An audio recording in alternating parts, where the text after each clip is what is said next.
ಹರೇ ಶ್ರೀನಿವಾಸ. ಈಗ ನಾವು ಮುಳುಬಾಗಿಲಿನಲ್ಲಿ ಶ್ರೀ ಶ್ರೀಪಾದರಾಜರ ಉತ್ತರಾರಾಧನೆಯ ಪ್ರಯುಕ್ತ ಶ್ರೀ ಸುಜಯನಿಧಿ ತೀರ್ಥ ಶ್ರೀಪಾದಂಗಳವರು ಸಂಸ್ಥಾನದ ಪೂಜೆ ಮತ್ತು ಶ್ರೀ ಶ್ರೀಪಾದರಾಜರಿಗೆ ಪಂಚಾಮೃತಾಭಿಷೇಕ ಪ್ರವಚನ ಎಲ್ಲ ನೋಡೋಣ. ಎಲ್ಲರೂ ಭಕ್ತಿಯಿಂದ ನಮಸ್ಕಾರ ಮಾಡಿ. ಹರೇ ಶ್ರೀನಿವಾಸ.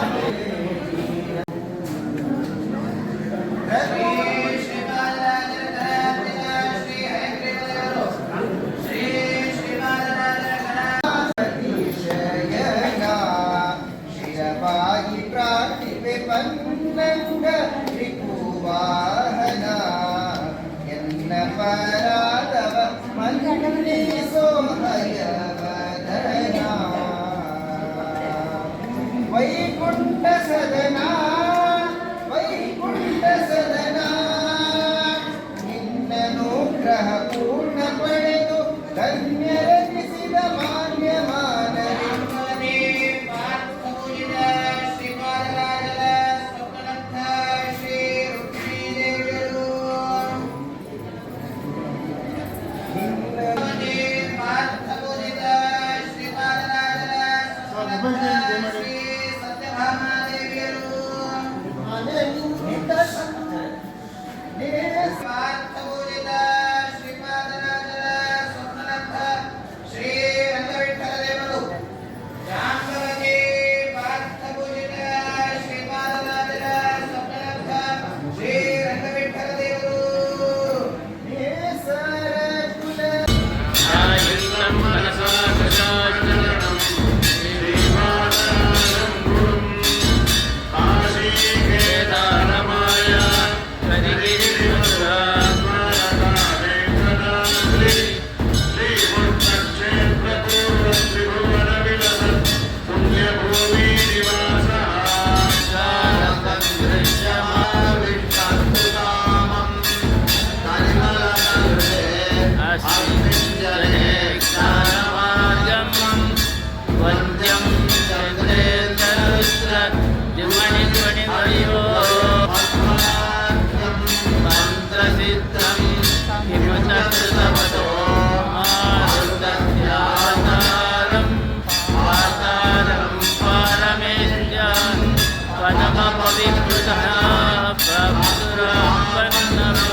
ವಿಶೇಷವಾದ ಇಂತಹ ಭವ್ಯವಾದ ಕಾರ್ಯಕ್ರಮವನ್ನ ನಮ್ಮೆಲ್ಲರಿಗೆ ಅನುಗ್ರಹಿಸಿ ತ್ರಿಭುವನ ವಿಲಸತ್ ಪುಣ್ಯ ಭೂಮಿ ನಿವಾಸ, ಮೂರೂ ಲೋಕಗಳಲ್ಲಿ ಶೋಭಾಯಮಾನವಾಗಿ ಇರತಕ್ಕಂತಹ ಎಲ್ಲ ಪುಣ್ಯಕ್ಷೇತ್ರಗಳು ಈ ಬೃಂದಾವನದಲ್ಲಿದೆ ಅಂತ. ಆದ್ರಿಂದ ಈ ಮುಳುಬಾಗಿಲ ಕ್ಷೇತ್ರಕ್ಕೆ ಬಂದು ನಾವು ಯಾವ ಕ್ಷೇತ್ರವನ್ನು ಸ್ಮರಣೆ ಮಾಡಿದ್ರು ಸಹಿತ ಆ ಕ್ಷೇತ್ರಕ್ಕೆ ಹೋಗಿ, ಈಗ ಎಷ್ಟೋ ಸತಿ ಆಯಾಯ ಕ್ಷೇತ್ರಕ್ಕೆ ಹೋದ್ರು ಆ ಕ್ಷೇತ್ರದಲ್ಲಿ ಮಾಡಬೇಕಾದ ವಿಧಾನಗಳು ಅಂತ ಕೆಲವು ಇರ್ತವೆ, ಅದು ಲೋಪವೇ ಆಗಿರ್ತದೆ. ನಮಗೆ ಎಷ್ಟೋ ಲೋಪ ಮಾಡ್ಕೊಂಡೇ ಬಂದಿರೋದು ನಾವು. ಯಾಕಂದ್ರೆ ಏನಾದರೂ ತೀರ್ಥಯಾತ್ರೆಗೆ ಹೊರಟಾಗ ಏನಾದರೂ ಮನೆಯಲ್ಲಿ ಬೆಲ್ಲದ ಕವರ್ನ ನೀನು ಕಟ್ಟಿಲ್ಲ, ಮೋಟರ್ ಹಾಕ್ಸಿಲ್ಲ ಅಂತ ಏನಾದರೂ ತಲೆಗೆ ಬಂತು ಅಂದ್ರೆ ಇಡೀ ಯಾತ್ರೆ ಮುಗಿಯೋವರೆಗೂ ಅದೇ ತಲೆಯಲ್ಲಿ ಇರುತ್ತೆ. ಈ ಯಾತ್ರೆ ಮುಗಿಯೋವರೆಗೂ ಇದ್ರ ಚಿಂತನೆ, ಗಂಗೆ ಮುಂದೆ ನಿಂತಿದ್ರು ಇದೇ ತಲೆಯಲ್ಲಿ ಬರ್ತಾ ಇರುತ್ತೆ. ಅದರಿಂದ ಆ ಕ್ಷೇತ್ರಗಳಿಗೆ ಹೋದಾಗ ಸರಿಯಾದ ತೀರ್ಥಯಾತ್ರೆ ಪೂರ್ಣವಾಗಿ ಆಗುತ್ತೋ ಬಿಡುತ್ತೋ, ಇಂತಹ ದಿವ್ಯವಾದಂತಹ ಮುಳುಬಾಗಿಲ ಕ್ಷೇತ್ರಕ್ಕೆ ಬಂದು ಯಾವ ಕ್ಷೇತ್ರವನ್ನ ನಾವು ನೆನೆಸ್ಕೊಂಡ್ರು ಕೂಡ ಆ ಕ್ಷೇತ್ರ ಯಾತ್ರೆಯನ್ನ ಮಾಡಿ ಏನೇನು ವಿಧಾನಗಳನ್ನ ಮಾಡಿ ಯಾವ ಪುಣ್ಯವನ್ನ ಗಳಿಸ್ಕೊಳ್ಬೇಕೋ ಅಷ್ಟೆಲ್ಲ ಪುಣ್ಯಗಳು ಇಲ್ಲಿ ಆ ತೀರ್ಥ ಕ್ಷೇತ್ರದ ಸ್ಮರಣೆ ಮಾಡಿದ್ರೆ ಈ ಜಾಗದಲ್ಲಿ ನಮಗೆ ಸಿಗ್ತಕ್ಕಂಥದ್ದಾಗುತ್ತೆ. ಅಂಥದ್ದು ಎಲ್ಲ ತೀರ್ಥ ಕ್ಷೇತ್ರಗಳು ನಮ್ಮ ಶ್ರೀಪಾದರಾಜ ಗುರು ಸಾರ್ವಭೌಮರ ಬೃಂದಾವನದಲ್ಲಿ ಇರ್ತಕ್ಕಂಥದ್ದಾಗಿದೆ. ಇನ್ನು ಅನೇಕ ವಿಧವಾಗಿ ಶ್ರೀಪಾದರಾಜ ಗುರು ಸಾರ್ವಭೌಮರು ಪದಪದ್ಯ ಸೊಳಾದಿಗಳನ್ನು ಎಲ್ಲವನ್ನೂ ರಚನೆ ಮಾಡಿಕೊಟ್ಟಿದ್ದಾರೆ. ಪ್ರಾಯ ಪ್ರತಿಯೊಂದು ನಾವು ಪದಪದ್ಯ ಸೊಳಾದಿಗಳನ್ನು ನಾವು ಗಮನಿಸ್ತಾ ಹೋದರೆ ಎಲ್ಲದರಲ್ಲೂ ನಮಗೆ ಇದೊಂದು ಇದ್ದೇ ಇರುತ್ತೆ. ಏನು ಅಂತಂದ್ರೆ ಸಾಧು ಸಂಘವನ್ನ ಮಾಡಿ ಅಂತ ಪ್ರಾಯ ಕೊನೆಯ ಭಾಗದಲ್ಲೋ ಮೊದಲೇ ಭಾಗದಲ್ಲಿ ಎಲ್ಲೋ ಒಂದು ಕಡೆ ಹೇಳೇ ಇರ್ತಾರೆ ಶ್ರೀಪಾದರಾಜ ಗುರು ಸಾರ್ವಭೌಮರು. ಯಾಕೆ ಅಂತಂದ್ರೆ ಅವರ ಸ್ವಂತ ಅನುಭವ ಅದು. ಯಾರು ನಮ್ಮ ಶ್ರೀಪಾದರಾಜ ಗುರು ಸಾರ್ವಭೌಮರು ಸಾಕ್ಷಾತ್ ಧ್ರುವಾಂಶ ಸಂಭೂತರಾದವರಲ್ವ. ನಮ್ಮ ಧ್ರುವರಾಜರು ತಪಸ್ಸಿಗೆ ಹೋಗಬೇಕು ಅಂತ ಹೊರಟಾಗ ನಾರದರಂತಹ ಮಹಾನುಭಾವರ ಸಂಘವಾಯಿತು.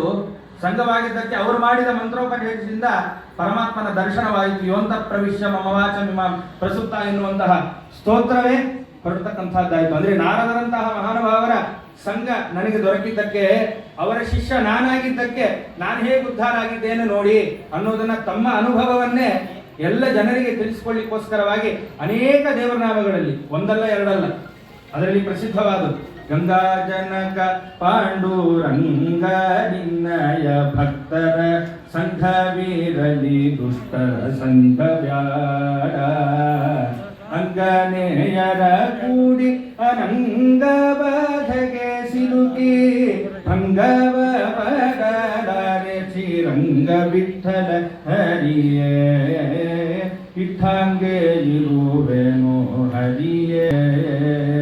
ಪ್ರಾಯ ಪ್ರತಿಯೊಂದು ದೇವರ ಸಂಘವನ್ನ ಮಾಡಿ ಅಂತ. ಯಾಕೆಂದ್ರೆ ಮೊದಲು ಸಾಧನೆಗೆ ಬೇಕಾದಂಥದ್ದು ಯಾವುದು ಅಂತಂದ್ರೆ ಸಾಧು ಸಂಘವೇ.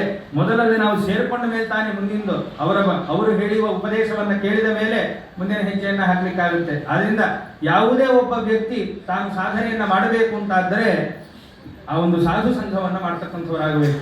ಸಾಧು ಸಂಘ ಆಗೋದು ಹೇಗೆ, ಯಾವಾಗ ನಮಗೆ ಸಾಧು ಸಂಘವಾಗುತ್ತೆ ಅಂತಂದ್ರೆ ಪ್ರಹ್ಲಾದರಾಜರೇ ನಮಗೆ ತಿಳಿಸಿಕೊಡ್ತಾರೆ. ಮಹೀಯಸಾಂ ಪಾದರಜೋಭಿಷೇಕಂ. ಯಾವಾಗಂತಹ ದೊಡ್ಡವರ ಪಾದ ಧೂಳಿಯನ್ನ ನಾವು ಅದರಲ್ಲಿ ಅಭಿಷೇಕವಾಗಬೇಕು. ಅಭಿಷೇಕವಾದ್ರೇನೆ ಅವಾಗ ನಮಗೆ ದೊಡ್ಡವರ ಸಂಘ ಸಿಗತ್ತಂತೆ, ಇಲ್ಲೋದ್ರೆ ಸಿಗೋದಿಲ್ಲ. ಅದಕ್ಕೆ ನಮ್ಮ ಹಿರಿಯರು ನಮಗೆ ಮೃತ್ತಿಕಾಧಾರಣೆ ಮುಂತಾದವುಗಳನ್ನು ಎಲ್ಲವನ್ನ ಹಾಕೊಟ್ಟಿದ್ದಾರೆ. ಅದಕ್ಕೋಸ್ಕರವೇ ನಾವು ಮೃತ್ತಿಕಾಧಾರಣೆಯನ್ನು ಮಾಡಬೇಕು. ಶ್ರೀಪಾದರಾಜ ಗುರು ಸಾರ್ವಭೌಮರ ಸ್ತೋತ್ರವನ್ನು ಮಾಡಿದಂತಹ ವಿಜೇಂದ್ರ ತೀರ್ಥ ಗುರು ಸಾರ್ವಭೌಮರು ತಮ್ಮ ಸ್ತೋತ್ರದಲ್ಲಿ ಶ್ರೀಪಾದರಾಜ ಗುರು ಸಾರ್ವಭೌಮರ ಮೃತ್ತಿಕೆಯನ್ನು ಧಾರಣೆ ಮಾಡಿ ತಾಪತ್ರಯಗಳು ನಿಮಗೆ ನಾಶವಾಗುತ್ತೆ ಅಂತ. ಅದೆಲ್ಲ ನಾಶವಾದರೆ ತಾನೇ ನಮಗೆ ಸಜ್ಜನರು ಸಿಗೋದು, ಅವರ ಸಂಘ ಸಿಗೋದು. ಅದರಿಂದ ಅಂತಹ ಮೃತ್ತಿಕಾ ಧಾರಣೆ ಮುಂತಾದ ಎಲ್ಲವನ್ನೂ ಕೂಡ ಮಾಡಿದ ವ್ಯಕ್ತಿಗೆ ದೊಡ್ಡವರ ಸಂಘ ಸಿಗತ್ತಂತೆ, ಇಲ್ಲೋದ್ರೆ ದೊಡ್ಡವರ ಸಂಘ ಸಿಗೋದಿಲ್ಲ. ಇದೇ ರೀತಿ ಅವರು ಇನ್ನೊಂದು ದೇವರನಾಮದಲ್ಲಿ ಹೇಳ್ತಾರೆ ಶ್ರೀಪಾದರಾಜರು, ಗಂಗೆಯೊಳಗೆ ಅಂಗ ಅದ್ದಿದೆನಲ್ಲದೆ ಹಿಂಗದೆ ಶಾಸ್ತ್ರ ಸ್ನಾನ ಮಾಡಿದನೇನಯ್ಯ ಶ್ರೀರಂಗ ವಿಠಲನ ನಿಜವಾದ ದಾಸರ ಸಂಘದಳು ಓಲಾಡಿದೇನೇನಯ್ಯ ಸುಮ್ಮನೆ ವೈಷ್ಣವನೆಂಬೇರಿ ಅಂತ. ಅಂದ್ರೆ ಸುಮ್ಮನೆ, ಅದಕ್ಕೆ ನಾ ಹೇಳಿದ್ದು ಗಂಗೆ ಉದಾಹರಣೆ. ಅಲ್ಲಿ ಹೋದ್ರೂ ಕೂಡ ಯಾವುದೋ ಮೋಟರ್ ಸ್ವಿಚ್ ಆಫ್ ಮಾಡಿಲ್ಲ ಅನ್ನೋದೇ ನಮ್ಮ ತಲೆಗೆ ಬಂದ್ರೆ ದೇವರೇ ಗತಿ ಗಂಗಾ ಸ್ನಾನ.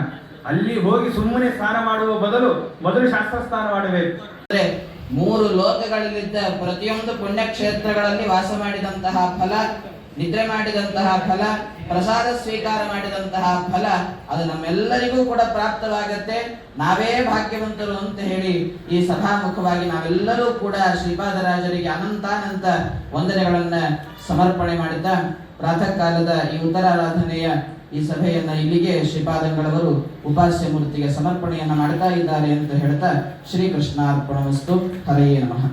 ಎಲ್ಲ ಶ್ರೀಪಾದರಾಜರ ಪ್ರಸಾದವನ್ನ ಸ್ವೀಕಾರ ಮಾಡಿ ಕೃತಾರ್ಥರಾಗಬೇಕು ಅಂತ ಪ್ರಾರ್ಥನೆ. ತೀರ್ಥ ಪ್ರಸಾದದ ನಂತರದಲ್ಲಿಯೇ ಶ್ರೀಪಾದಂಗಳವರು ಫಲಮಂತ್ರಾಕ್ಷತೆಯನ್ನು ಕೊಡುತ್ತಾರೆ. ಹಾಗಾಗಿ ಮೊದಲಿಗೆ ತೀರ್ಥ ಪ್ರಸಾದ, ನಂತರದಲ್ಲಿ ಮಂತ್ರಾಕ್ಷತೆ. ಹರೇ ಶ್ರೀನಿವಾಸ. ಹರೇ ಶ್ರೀನಿವಾಸ. ದುರಿತ ಗಜ ಪಂಚಾನನ ನರ ಹರಿಯೇ ದೇವರ ದೇವ ಕಾಯೋ ಗೋವಿಂದ. ದುರಿತ ಗಜ ಪಂಚಾನನ ನರ ಹರಿಯೇ ದೇವರ ದೇವ ಕಾಯೋ ಗೋವಿಂದ. ಹೆಸರುಳ್ಳ ನದಿಗಳ ಒಳಗೊಂಬ ಸಮುದ್ರನು ಬಿಸುಡುವನೆ ಕಾಲ ಹೊಳೆಗಳ ಗೋವಿಂದ. ದುರಿತ ಗಜ ಪಂಚಾನನ ನರ ಹರಿಯೇ ದೇವರ ದೇವ ಕಾಯೋ ಗೋವಿಂದ. ಮುನ್ನ ಮಾಡಿದ ಕರ್ಮ ಬೆನ್ನ ಬಿಡದಿದ್ದರೆ ನಿನ್ನ ನೋಲೈಸಲೆ ಅಯ್ಯ ಗೋವಿಂದ. ಮುನ್ನ ಮಾಡಿದ ಕರ್ಮ ಬೆನ್ನ ಬಿಡದಿದ್ದರೆ ನಿನ್ನ ನೋಲೈಸಲೆ ಕೈಯ ಗೋವಿಂದ. ಆಪತ್ತು ತಾಪ ತ್ರಯ ಬಿಡದಿದ್ದರೆ ಆಪತ್ತು ತಾಪ ತ್ರಯ ಬಿಡದಿದ್ದರೆ ಶ್ರೀಪತಿ ಶರಣೆನ್ನಲ್ಯಾಕೋ ಗೋವಿಂದ.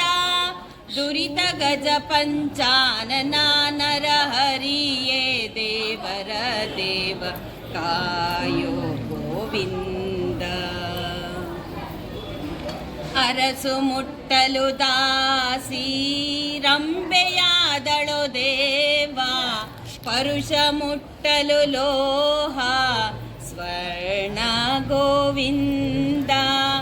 ಅರಸು ಮುಟ್ಟಲು ದಾಸಿ ರಂಬೆಯಾದಳು ದೇವ, ಪರುಷ ಮುಟ್ಟಲು ಲೋಹ ಸ್ವರ್ಣ ಗೋವಿಂದ. ಮಾನಾಭಿಮಾನದೊಡೆಯ ಶ್ರೀರಂಗ ವಿಠಲ, ಮಾನಾಭಿಮಾನದೊಡೆಯ ಶ್ರೀರಂಗ ವಿಠಲ. ಜ್ಞಾನಿಗಳ ಅರಸನೆ ಕಾಯೋ ಗೋವಿಂದ.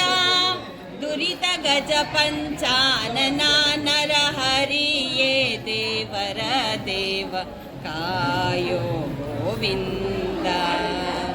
ಹೆಸರುಳ್ಳ ನದಿಗಳ ಒಳಗೊಂಬ ಸಮುದ್ರನು ಬಿಸುಡುವನೆ ಕಾಲ ಹೊಳೆಗಳ ಗೋವಿಂದ.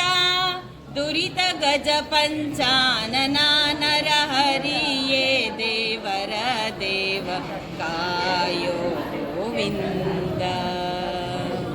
ಹರೇ ಶ್ರೀನಿವಾಸ. ಒಳ್ಳೆಯದಾಗಲಿ.